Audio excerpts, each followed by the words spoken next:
أعوذ بالله من الشيطان الرجيم بسم الله الرحمن الرحيم الحمد لله رب العالمين والصلاة والسلام على رسولنا محمد وآله وصحبه أجمعين السلام عليكم ورحمة الله وبركاته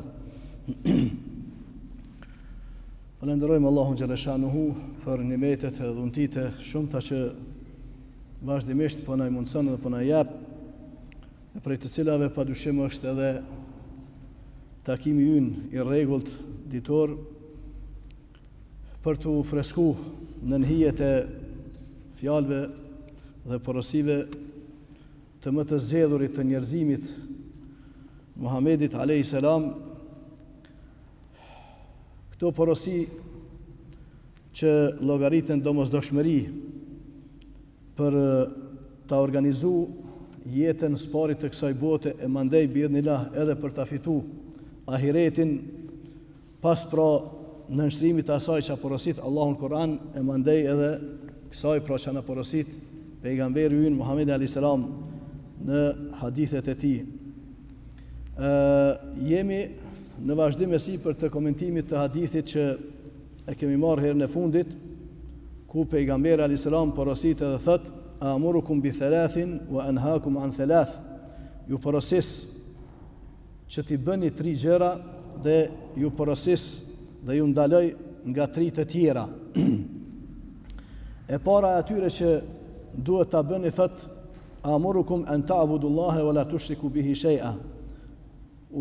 Ju porosis të adhuroni Allahun xhaleshanuhu një dhe mos t'i bëni shoq atij asken dhe asgjë. Wa ta'tasimu bihablillahi jami'an wa la tatafarraqu. Edhe të bashkoheni që të gjithë për litarin e Allahu xhaleshanuhu e mos të përçaheni. Wa tuti'u liman wallahu Allahu alaykum amrakum. Edhe t'i nënshtroheni atij që Allahu xhaleshanuhu u ka bërë të parin e juj, t'i nënshtroheni udhëheqësisë. Wa anhaakum an qiyalin wa qal, dhe ju ndaloj nga thashë themet, wa kathrati sual, edhe të pyeturit e tepër pa vend, pa nevojë, jo mos me pyet, kemi thënë edhe në fillim, e inshallah do të flasim kur do të na vjen kjo pikë se për çfarë është fjala, edhe e fundit wa idaatul mal, edhe shkapërderja, humbja e pasurisë. Të 3 gjëra të fundit ju ndaloj, 3 të parat, pra ju porosis t'i veprani. Kemi folë paka shumë rreth pikës së parë, e kemi komentu paka shumë kuptimin e ibadetit në islam, e që kemi thonë se vërtet është një term që nga një mas jo e vogël, nuk është sa duhet i kuptuar, nuk është si temë sa duhet e kuptuar, sepse ka qenë gjithmonë një lloj tentative që ibadeti pra të përkufizohet vetëm me atë që ka të bën me xhamin, me qujt ashtu, apo me ibadetet të cilat njihen si ibadetet të veçanta, namazi, agjerimi, Kur'ani, duaja, dhikri, këto të cilat padyshim se janë ibadete madhore, por në të njëjtën kohë kemi thënë se ibadeti në islam ka të bën me këtë fushë, por edhe me aspektin e el-ibade el-mutlaka, që quhet ibadeti universal, ibadeti i përgjithshëm, e i cili kemi thonë se ma shkurt e përfshin tërë veprimtarin tonë, nëse vërtet neve gjithmonë e kemi parasysh që çdo punë edhe vepër që e bëjmë, edhe çdo fjalë që e flasim, me na qenë ma shkurt brenda dispozitave të Allahu xhaleshanuhu, edhe gjithmonë me pas për synim pra kënaqësinë e Allahu xhaleshanuhu. Nëse kështu veprojmë, atëherë biidhnillah e tërë jeta jonë do të jetë pra ibadet, do të jetë në përputhje me atë që porosit Allahun Kur'an, po edhe që po porosit Muhamedi alayhis salam do të në hadithet e tij. Por ky ibadet kemi thënë se në përgjithësi duhet pas kujdes dhe duhet qenë pra ashtu qysh Allahu xhaleshanu ka porosit, edhe qysh pejgamberi sa ka porosit edhe ka vepruar në njëjtën kohë, jo me ijtihade edhe me aspektin e tentativa që dikush të vepron kryen veti, sepse ibadetet në islam pra i kemi çështje umur tauqifie, i kanë thujë dietarët, gjërat të përcaktuara qartë, edhe duhet pra vepru ashtu qysh Allahu porosit, qysh pejgamberi alayhis salam i ka vepruar dhe i ka zbatuar. Prandaj në njëjtën kohë gjithmonë pra duke u ruajt nga ramja në politeizëm, në shirk, nga bërja shoq Allahu xhaleshanhu në ibadet, në aspektin e adhurimit, po edhe në aspektin e ligjvënies, e për cilat ndoshta inshallah edhe do t'i marrim disa shembuj sot. Kam menduar që me hec pak më shpejt dhe me dal te pika e dytë, por duke llogaritë se kjo çka po flasim për kuptimin e shirkut edhe asaj çka kanë rënë njerëzit në të kaluarën, kem menduar se ndoshta nganjëherë që pak a shumë po qartësohen edhe po kuptohen këto gjëra, edhe literatura është duke e bërë veten inshallah të trit që jemi duke lexuar dhe duke e njohur se vërtet çka është pra tauhidi, besimi i shëndosh në Allahun xhaleshanu, edhe çka është ramja në shirk. Por për fat të keq, realitetet që po ndeshmi me to, nganjëherë edhe pyetjet që po mpresin kur po dal prej xhamie, kur po i ndëgjoj nganjëherë disa pyetje, disa gjëra, po na bojnë që vërtet prap më ju kthy vërtet kësaj teme, edhe prap me e spjegu nga pak edhe mja kujtu vetit edhe gjithve se vërtet edhe pse ndoshta jemi duke lexuar edhe pse po llogarisim se është kuptuar një herë më kjo temë, prap po e shohim se disa njerëz kanë probleme edhe nuk janë duke ditë nganjëherë me e dallu ramjen në shirk edhe aspektin e besimit të shëndosh. Për atë edhe besoni, po na ndodh kur po dalim pe xhamie, po pyesim bie fjala për gjërat më elementare të cilat vërtet shifet se janë shirk, edhe çka edhe i bëjnë edhe atë edhe në xhami do thotë i sjellin gjëra të caktuara nga të cilat kërkojnë ndihmë kështu me radhë. Pra atë unë tash inshallah sot do t'i cekëm disa lloje të shirkut, të cilat ku mendu mos me fol, po e pash se vërtet ka nevojë prap me i fol edhe këto, të cilat janë pak më të përhapura, në cilat kanë rënë njerëzit të kaluarën, po për fat keq po bin ende për shkak të ndoshta vërtet mos njohës si duhet do të Allahu xhaleshanhu. Për atë si lloj i parë i shirkut është vetë bërja shoq Allahu xhaleshanhu në adhurim të drejtë për drejtë. Ajo që vërtet e dim që ndoshta me një mënyrë edhe deri dikun është e njohur te masa në përgjithësi. Për atë edhe Allahu xhaleshanhu na e tërheq vërtetën edhe thotë: "Wa minan nasi man yattakhidhu min dunillahi andadan yuhibbunahum ka hubbillah walladhina amanu ashaddu hubban lillah." Ka nga njerëzit thotë Allahu xhaleshanhu të cilët vërtet marrin pos Allahu xhaleshanhu zotra të tjerë, endad, zotra të cilët ja shoqërojnë me një fjalë Allahu xhaleshanhu, adhuron Zotin, po edhe çka, edhe disa zotra të tjerë do në bashkangjisë s'po i del, s'po i mjafton, astaghfirullah, domthon. Gjana të cilat kanë ndodhur. Edhe çka thot, yuhibbunahum ka hubbillah, i dojnë ata çush e dojnë Zotin. Allahu na ruaj domthon. Walladhina amanu ashaddu hubban lillah, por ata që kanë besu me besim të shëndosh, thot ata janë ata që shumë më shumë e dojnë Allahun xhaleshanhu. Pra, është problem që vërtet ekzistojnë, kanë ekzistuar të kalueshmën, po ekzistojnë edhe sot, ndoshta nganjëherë pa vetdije, edhe çka adhurimi i diçkafi tjetër pos Allahu xhaleshanhu, e që këtë aspekt edhe e dim fort mirë se edhe është mëkati më i madh, mëkati që s'falet. Për atë edhe pejgamberi sa në rast është pyetur dhe i është thonë eju dhanbi a'zam, cili është mëkati më i madh, më i rënd, e kanë pyetur pejgamberin sa qale en taj'ala lillahi niddan wa huwa khalaqak. Thot mëkati më i madh, thot është pejgamberi sa është ai që ti bësh Allahut shoq, ai të ka kriju ty. Ky tjetër që pja shëson ti Allahut, çfarë menfaati, çfarë dobi e ki prej ti? A ka mundësi me të bënë ai dëm, a ka mundësi me të bënë ai dobi? Nuk ki asgjë prej ti, si ka mundësi, thot. Kjo është me një fjalë padrejtësia më e madhe është që një gjë të tillë me bër pra njeriu. Po edhe siç e dim pra edhe në Kur'an edhe Allah na treg vërtetën e thot inna Allah la yaghfiru an yushraka bihi wa yaghfiru ma duna zalika liman yasha. Allahu nuk fal po që se i bëhet shirk atij. Nëse dikën ja bojna shoq në adhurimin në ligjvënie kështu me radhë.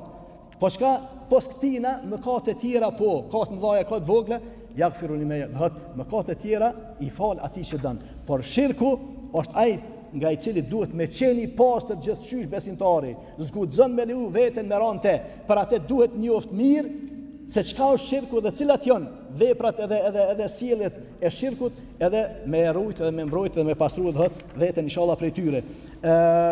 Aspekte këto të cilat po them se inshallah mendoj që janë deri diku të njohura, po peshof se prap nganjëherë prej pyetjeve, prej gjërave që po kërkohen. Ja kam pru një peshkire, e kam pru në xhami, ja gjona dhe një kurban me thirë se baba, nana, ai tjetëri e sendë, nuk është as është gjallë, as është dhek. Me marrë një udhë, po thojnë. Mashallah, me shka? Me prej një kurban, një knus, një këte, një atë, gjona të cilat vërtet tamon bestytni të kohrave të hershme, cilat s'kanë të bëjnë, kur gjë me islamin, por kanë të bëjnë tipik me çështjen e shirkut, cilat po bin për fat të kesh njerëz. Lloji i dytë pra është me të kërkuarit ndihmë, dikujt tjetër pas Allahu xhaleshanuhu. Ibn Abbas e transmeton se pejgamberi alayhisalam e din fort mirë që ka thonë idha sa'alta fas'alillaha wa idha ista'anta fasta'in billah wa'lam anna al-ummata law ijtama'at ala an yanfa'uk lam yanfa'uka illa bi shay'in qad katabahu Allahu lak wa law ijtama'at ala an yadurruka bi shay'in lam yadurruka illa bi shay'in qad katabahu Allahu alayka rufi'at al-aqlam wa jaffat as-suhuf. Thot pejgamberi alayhisalam nëse kërkon, nëse lutesh, nëse e lut dikën, kërkon prej tij, thot lutë Allahun xhaleshan, kërko prej Zotit xhaleshan. Po edhe nëse ndihmohesh me dikën, thot ndihmohu me Allahun xhaleshan. E që në këtë aspekt kur fjalët e ndihma, duhet me pas kujt na elhamin për çdo ditë sa herë realizojmë në dohat namazet tona, iyyaka na'budu wa iyyaka nasta'in. Vazhdimisht na thojmë vetëm ty o Zot të adhurojmë, bëjmë ibadet dhe vetëm prej teje ndihmë kërkojmë. Duhet me pas kujdes te kjo puna e ndihmës në këtë rast, që dohat në disa nga njëherë ka pak keq kuptime. Gjithmonë dini se fjala është te ky rast. Aspekti i ndihmës që bjen nga njëherë njeriu, në atë sprovë të cilën vërtet nga vet kërkimi që e bën njeri, nga vet ajo që i çon durt dhe kërkon ndoshta nga njëherë, apo e lut dikën e kupton se ka të bën me ndihmën të cilën e posedon vetëm Allahu e jo njeriu as askush tjetër. Prandaj dini se fjala këtu është për atë ndihmë, universale, për atë ndihmë të pakufizuar, cilën e posedon Allahu xhaleshanuhu. Kësi lloj ndihme nëse na kërkojmë, nuk ndihmon ti filan pejgamberi, apo filan melaç, apo filan zdikushi, apo filan njeri i mrin, apo një hoxh, apo një prefta, një shehaz, gjëra të cilat e din fort mirë për fat keq që bin njerëz. Domthon, kur po kërkojnë aksi ndihmë për njerit caktuar, na pe llogarisim se ai ka diçka hyjnore. Edhe për atë, as po lypi pe filan, po lypi pe këtij tjetër, pe këtij nëse pe llogarisë pe. Nëse kështu diçka janë ato bua atë dinë se kjo është shirku. Por fjala gjithmonë pak duhet se sun po çona, animon pak çona, nuk ka asnjë të keqe. Gjithja dorën njëri tjetrin, të ndihmojnë njëri tjetrin në aspektet materiale, në aspektin e domthon kryerjes së punës, kjo lloj ndihme nuk ka asnjë të keqe. Edhe për këtë po thot Allahu që s'bën ju me kërku ndihmë për njëri tjetrit. Kemi kujdes, domthon duhet ta dimë se për çfarë ndihme është fjala që neve s'na lejohet me kërku poshtë pe Allahu xhaleshanu. Me kërkuar do thot atë ndihmë të cilën vetëm ai e posedon. Atë fuqi që vetëm ai e posedon, edhe diçka që është me një fjalë mbi njerëzore. Jo njerëzore, diçka që është hyjnore, diçka që është mamadhore se për kësi lloj ndihme kur kërkojmë na zguxojnë për askujtet poshtë pe Allahu xhaleshanu. Aspekti i ndihmësës së ndërsjelljes guri për guri, jo njeri për njeri që kanë thonë, Për atë duhet me pas kujdes për çka o fjala, për çfarë lloj ndihme dhe cilla është shirk. Jo mi thon njerëz, gjithmash bimash të laps apo çoma që porosi deri te filani, ndihmon që ta kryj, ta shty, ta bëjtë, jo, kjo nuk ka të bën me shirk, as nuk është as pak do të ndaluar të kemi kujdes. Wa'lam anna al-ummata law ijtama'at ala an edhe dije i thot Ibn Abbas thot pejgamberi sa dije thot se ummeti i tëri po të bashkohet, e që ata të bëjnë një dobi ty, e të cilën Allahu xhaleshanuhu nuk ta ka caktuar, thot s'kan me pas mundsi. I tër ummeti mu bashku me ta bëu ty një të mirë, që Allahu s'ta ka caktuar, s'kan me pas mundsi. Mos e mashtro veten. Po në të njëjtën kohë thot të gjithë me një fjalë, nëse ata bashkohen për ta bënë një dëm të caktuar, për të dëmtuar ty, po që Allahu s'ta ka caktuar, dije se s'kan me pas mundsi. S'kan me pas mundsi, do thot, lam yadurruka illa bi shay'in qad katabahu Allah alayk. Rufi'at dhat janë ngrit lapsat edhe janë tha mashkut fletët. Ka aspekti i shkrimit të çështja e caktimeve para caktim, kadas dhe kaderit, cilat vërtet besoj se sa dëshin na flasim për këtë temë, na e shohëm veten edhe gjejmë njerëz të shumë që vërtet kanë problem me këtë besim, me aspektin e qartësimit si duhet në kokat e tyre, po mandej edhe në zemrat e tyre, aspektin e besimit të shëndosh në caktimin, para caktimin e Allahu xhaleshanu, kadaja dhe kaderi. Besoni që temë me kanë që na si musliman e kemi të zgjedhur si duhet në kokat tona, edhe në bindjet tona, nuk kemi me ditë se çka është ajo që ne me pas strese, me pas trauma, me pas aspekte të frikës, të asaj të kësaj, nga kryerja asaj për çka jemi të porositur. Pse njerëzit i lojnë pa i bë do të mira, sepse i tutet njerit se mos pe dëmton. Pse njeri do thot nganjëherë çka, bën gjëra të cilat vërtet ndoshta edhe s'kish me i bë sen, por problemi është që mos po më dëmton, mos po më largon pe punë, mos më pe hupi filan postin, pe hupi këtë, pe bëj atësa, kujna po i frigohemi? Janë aspekte të cilat po harrojmë se gjithçka është në dorë të Allahut xhaleshanu. Nëse na kishim me qenë si duhet bindur në caktimin e Allahut xhaleshanu, në atëherë do t'i përmbahemi asaj çka porosit Allahu, çka porosit pejgamberi alayhis salam, edhe çka gjithmonë kuptohet me mençuri, edhe me butësi, edhe çka vepro, edhe mos u kthem rapa, edhe mos ke frikë. Po problemi është që nganjëherë njerëz vërtet po kujton që njeri ka mundësi me dëmtu, po kujton se njeri ka mundësi ku më di çfarë të mirë me të bë. Jo burr, vetëm atë që Allahu ta ka caktuar ti je i bindun që s'ka mundësi, do thot askush tjetër kur që më të ndihmon këtë aspekt. Për atë edhe në kohën e pejgamberit alayhis salam ka qenë një prej munafikëve shumë domthon i jashtër. Edhe i ka dëmtuar edhe i ka shqetësuar shumë do thot besimtarët muslimanët. Edhe çka një ditë than besimtarët muslimanët do thot një grup e sahabëve than kumu bina nastaghithu bi rasulillah min hadha almunafiq. Ngrihuni e të kërkojmë na ndihmë.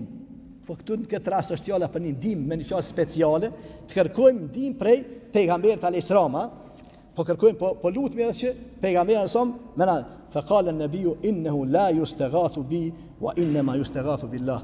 Pejgamberi alayhis salam ja tërheq vërejtën thotë, shiqani keni kujdes se nuk ndihmohet kush me mua, por ndihmohet me Allahun xhaleshanu. Lutni ndihmë, kërkoni ndihmë prej Allahut xhaleshanu. Atë lutni. Ai e posedon atë që se posedoj unë, askush tjetër. Përndryshe na jemi gjithë dopt. Kërkoni ndihmë, lutni Allahun për atë ndihmë që pra Allahu e posedon, e jo aspekte të tilla të cilat për fat të kesh edhe po bin disa nganjëherë. Çështja tjetër është teprimi në aspektin e madhërimit të individëve. Aspekti i madhërimit edhe i dhënies epiteteve të caktuara, njerëzve të caktuar, filan hoxhës apo filan shehut apo filan njerit mrin apo pejgamberit vetë kështu me radhë. Gjëra këto të cilat na e dimë thotë që vërtet teprimi në çështjen e lavdrimit të dikujt. Zoti filan tash mashallah që në dynja nuk ekziston një term i tillë që njeriu më quajt Zot vetëm te ne shqiptarët, jo si bidati, në dynja ku nuk kur s'kemi ditë, na do në anglisht që dikuj i thonë gad fulani apo s'di shkafi. Vesh te na mashallah, s'na ka mjaftuar ajo zotëri që e kemi pas deri tash, e cila nuk ka të keqen te, po tash na zoti filani. Zoti filani. Gjana të cilat vërtet në dynja nuk ndodh kjo vetëm te ne shqiptarët. Edhe na ka imponuar jo shumë moti, po për fat të keq që kjo e ka përfshi edhe çështjen e mediave, edhe aspektin e gazetave, revistave, kështu me radhë, edhe terminologjia për fat të keq për hapur që është ndodh. Pejgamberi sa duke pas parasysh atë që vërtet po nganjëherë njëri nga respekti i tepruar, nga dashuria që e kanë ndaj pejgamberit alayhis salam, ndoshta edhe disa prej sahabëve në fillim, gati thuja, janë sjell pak, kanë dashur mu sjell sikur që janë sjell përpara me mbretërit e me atë me këtë, duke ul kokën e mja puth komte, jo fistonin, jo diçka gjëra të cilat i shihni edhe në për filma dhe çka çesin rranat e jo Sultan Sulejmanit të Tatina e këtina gjëra të cilat vërtet në esencë me shumicë absolute janë shpifje të cilat s'kan të bëjnë me realitetin as me të vërtetën, as të haleve, as të sultanëve, po për shumë se çka është ndodhur. Për atë pejgamberi s'u pas parasysh këto realitete që ka mundsi me radh dikush, po thot la tatruni kama ataratin nasara Isa ibn Maryam. Bel qulu Abdullahi wa rasul. Thot mos u ngritni, mos u lartësoni, mos u lavdroni, mos e bëni atë që e kanë bëu thot krishterët me Isa ibn Maryam, me Isa alayhis salam. Mos e tepronin atë që më munduve me më çun qiell, që thonë se jo, po çka thuni, robi Allahut edhe i dërguari i Allahut. Çka kjo jam unë? Abdullah domon, jam rob i Allahut xhaleshanuhu. Edhe për atë thuni rob dhe i dërguari na e dim. La ilaha illallah Muhammedur Rasulullah, nuk ka zot tjetër që meriton të adhurohet dhe se Muhamedi alayhis salam është rob, dhe i dërguari i Allahut xhaleshanuhu. Puna e robit kemi kujdes se shumë kush nganjëherë pse se kupton domethënien e fjalës dhe përdorimit të saj kur përdoret në një vend e kur në një vend tjetër, nganjëherë mendojnë se mos kjo pak nënçmuese. Përkundrazi, na e dim që nuk ka njeri në faqe të dheut që nuk është rob. Nuk ka njeri në faqe të dheut që nuk është rob. Vetëm se është pyetje a e ka zgjedhë robrin apo është prej atyre që ka zgjedhë robrimin e gabushëm. E në esencë na jena robt Allahu xhaleshon pa dyshim të gjithë ne. Po madje edhe ata të cilët janë besimtar, deshtëm apo s'deshtëm, funksionimi i trupit të tyre, i gjithë dohet fizikës së tyre funksionon bazë të asaj që i është nënshtruar Allahu xhaleshanu. I tërë funksioni i trupit vepron edhe për atë është robrim i drejtë për drejtë ndaj Allahut. E aspekti i adhurimit është në këtë që Allah na ka lënë të lirë. Po. Kushtën, wa hadaynahu najdain, kemi udhëzuar në dy rrugë, edhe të mirën edhe të keqen ja u kemi qartësuar. Zgjidh e merr. Po, në këtë kalon i, por në esencë, pra, është në këtë rast, zgjedhja e robrimit, epshit e pasionit e asaj çka ajo është duke e bën një mos ju e vogël e njerëzve, apo robrim Allahu xhaleshanu, me qenë rob i sinqert ndaj Allahu xhaleshanu e ndaj të cilit po vallai është nder. Edhe epiteti më i madh, titulli më i madh i njeriu, që është vërtet i lirë është rob. Vetëm ai që i robron Allahu xhaleshanu është në faqe dheut i lirë. Krejt tjerët janë rob me plot kuptimin e fjalës ndaj të tjerëve, ndaj pasionit e epshit e njeriu të atij, e postit e asaj kësaj, gjëra këto të cilat e dim se çka është realiteti. Robi i vërtet sovran është vetë ai njeri që e njeh Allahun xhaleshanu e askën tjetër. Në kuptimin e robrimit, në kuptimin e respektimit që meriton vetëm Allahu xhaleshanu. Mos të zërohemi shumë, domethënë po mundohna pak mi kry këto si shembuj. Lloj tjetër i shirkut është gjithashtu që të betuarit me dikën tjetër pos Allahu xhaleshanu.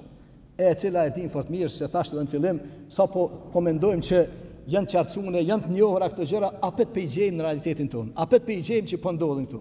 Apet pe i gjejmë në shtëpitë tona që me pasha babën, pasha nonën, pasha këtë, pasha atë, se janë gjëra këto të cilat na e dim që vërtet në Islam njeri mas pari nuk është e udhës fort me mësu veten me bobe, sahat e dakik, për çdo gjë. Zatën edhe kanë thonë që çaj njeri që e ka bene shpesh dihet që ajo është gëny për fat keq. Pse ki nevojë të vazhdimisht veç me bobe, veç be. Beja nuk bëhet, nuk ka nevojë njeri. Muslimanët janë ata të cilët i besojnë njëri tjetrit. Muslimanët nuk kanë nevojë sepse fytyra e tyre, nuri i tyre, sjellja e tyre, karakteri i tyre, punët e tyre kallëzojnë që janë njerëz të devotshëm, janë njerëz të sinqert, janë njerëz që nuk e njohin rënën. Madje e din fort mirë që i ka numëruar pejgamberi disa prej mëkateve që janë jo të vogla. Ka thonë që po bin në to musliman. Vesh kur ka thonë, a gënjen muslimani kanë ja. E në këte nuk bjen musliman. I bën nështë ka harame të caktuar në cilat po bika se ka dobësi njeri. Por kur o fjala të rëna, të gënjeshtra, pejgamberi sa po ja, muslimani nuk gënjen, nuk rën. Po për cilin musliman është fjala? Qaj që vërtet pra e ka titullin, e ka epitetin e muslimanit që vërtet e bart me krenari edhe me plot kuptimin e fjalës e bart këtë emër. I tilli, ja ky po se një rën. Në kate tjera ka mundësi me rënë disa mëkate se veç me gëny, domethënë nuk rën. Prandaj edhe nuk ka nevojë me u betu. Por nëse është puna për momente të caktuara, për raste të caktuara, në cilat vërtet ka nevojë që njeri me u betu para tjerëve për me qitë të drejten, me qitë dohet vërtetën pa, atëherë thot pejgamberi sa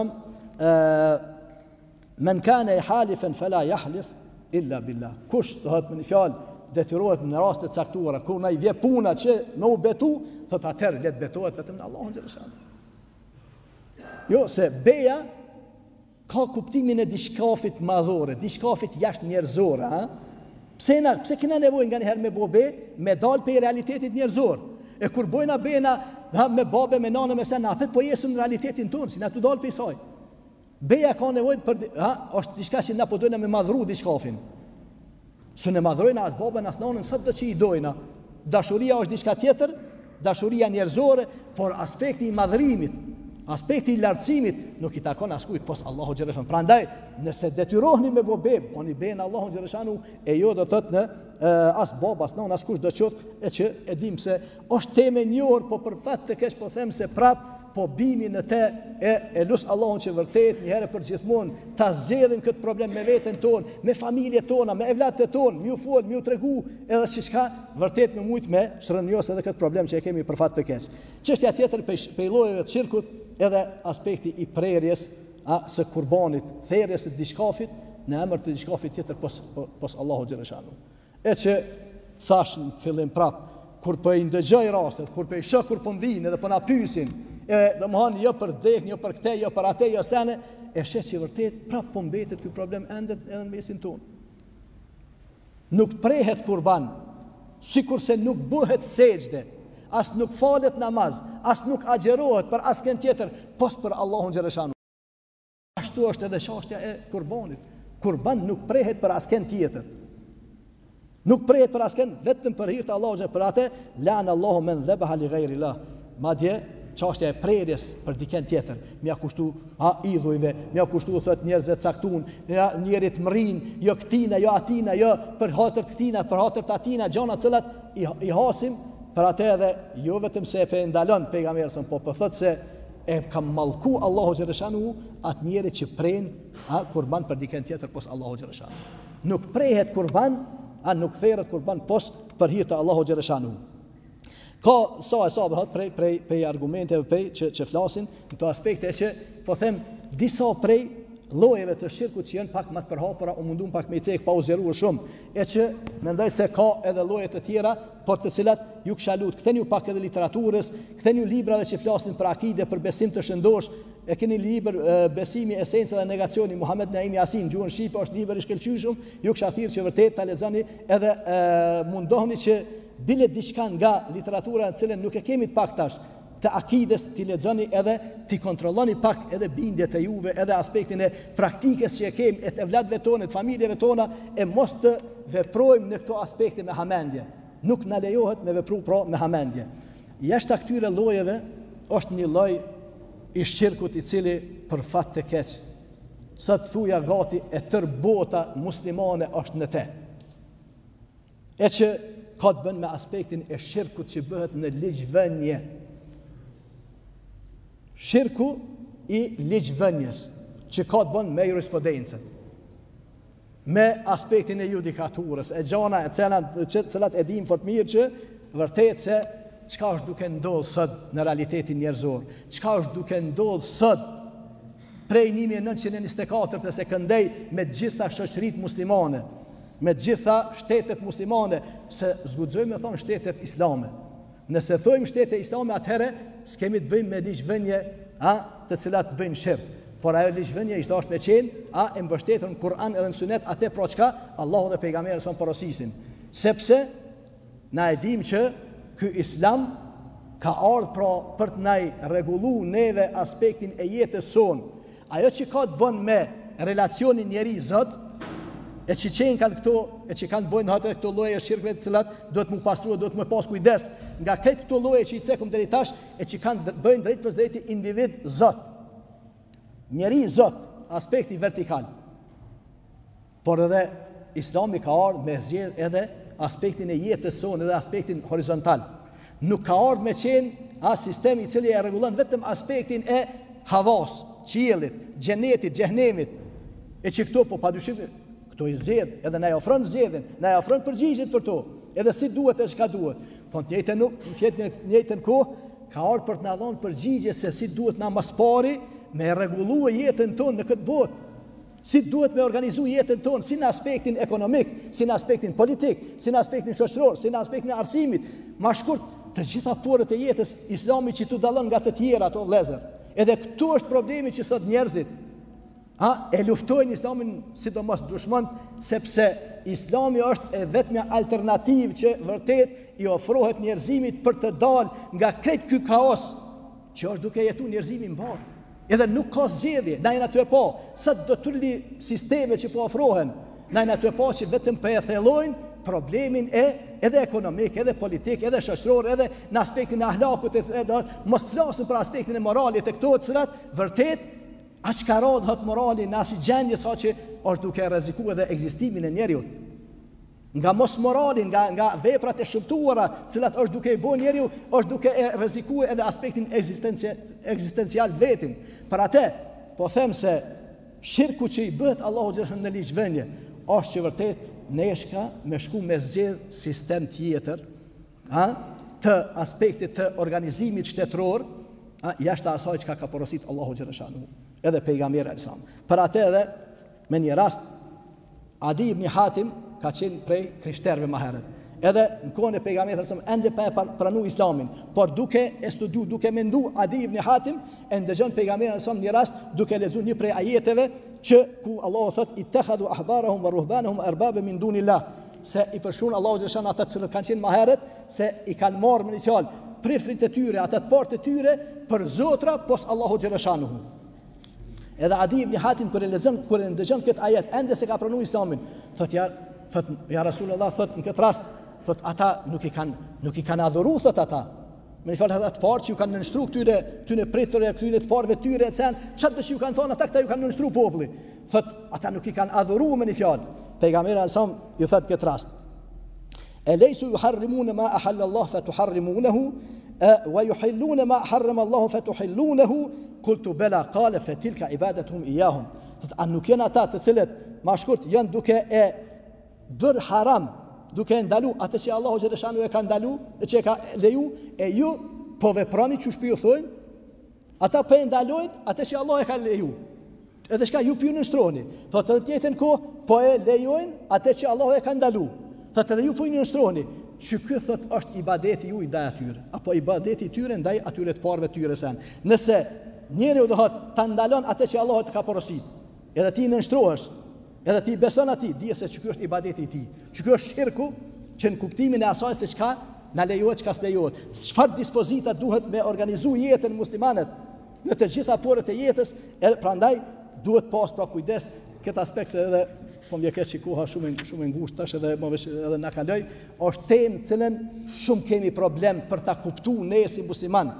Ajo që ka të bënë pra me ligjvënien e të cilat e di fort mirë se tulli sisteme ekonomike e politike, gjëra të cilat krejt këto janë duke vepruar në botën muslimane, vetëm ai që është islam, ai që vërtet e kanë obligim me dal prej shirkut në te musliman të gjithë, ende janë brenda tina për fat të keq, inshallah Allahu na permision të gjithë sallallahu alaihi wasallam ala nabiyina Muhammad wa alihi wasallam.